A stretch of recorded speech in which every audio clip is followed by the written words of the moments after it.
ফেরেশতা তখন বলবে ক্বালা ইন্নাকুম মাকিসুন।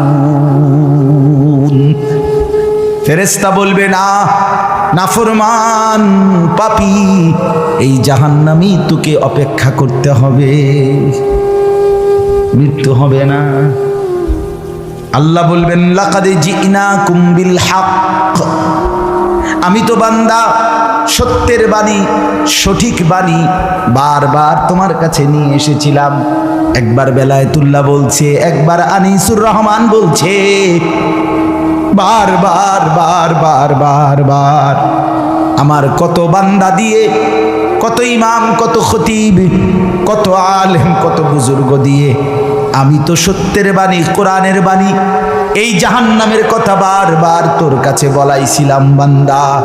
ওয়ালাকিন্না আকসারাকুম লিল হাক্কি কারিহুন, কিন্তু তোমরা তো অধিকাংশই আমার সত্যের আহ্বান, আমার কোরআনের আহ্বানকে অপছন্দ করেছ। পাত্তা দিস এত বাদ দিস হুজুর লাইতান কই বই মাতিস তাই আছে না এমন বেত্তবিজ লোক, কথা বলে না। অনেক বুড়া মানুষও আছে, অনেক বুড়া মানুষ। আর রাখো হুজুররা যত কয় এত না, কিছু কইতে লাগলে বাড়াইও কয় বেটা হুজুররা বেটা,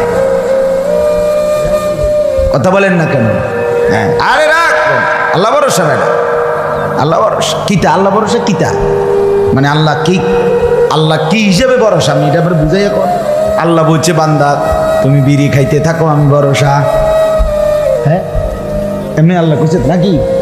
তুমি টেলিভিশনে নাচ গান প্রত্যেক দিন বিকালে নর্তকী দেখো আমি ভরসা, এটা নিয়ে আল্লাহ কইছে। তো আপনি কিতা কইলেন কি আল্লাহ ভরসা কিতা, কি বুঝাইতে চাইলেন? হ্যাঁ আল্লাহ ভরসা মানে কি? মানে আপনি গুনার উপরে মৃত্যু পর্যন্ত টিকে থাকবেন আর আল্লাহ ভরসা, এটাই না? নবী সাল্লাল্লাহু আলাইহি সাল্লাম সুপারিশ করবেন মানে কি? নবীজি সুপারিশ করবেন এই কথার অর্থ কি? এই কথার অর্থ এই যে উম্মত তুমি বিড়ি, সিগারেট, মদ, জুয়া, চুরি, ডাকাতি, জিনা, ব্যভিচার, নাচ গান, সুদ, ঘুষ, তোমার যে দুর্শল্যে কুলায় মৃত্যু পর্যন্ত, শেষ মুহূর্ত পর্যন্ত তুমি করতে থাকো, আমি সুপারিশ করে করে তোমার বেহেশতে দিল, এই তো অর্থ না?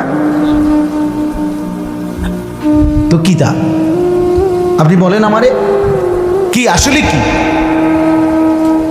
আরে মুসলমান খুব বেশি খামখেয়ালি, খুব বেশি, খুব বেশি খামখেয়ালি। এবার দেখেন একটা শক্ত কথা আল্লাহ বলছে, আম আবরামু আমরান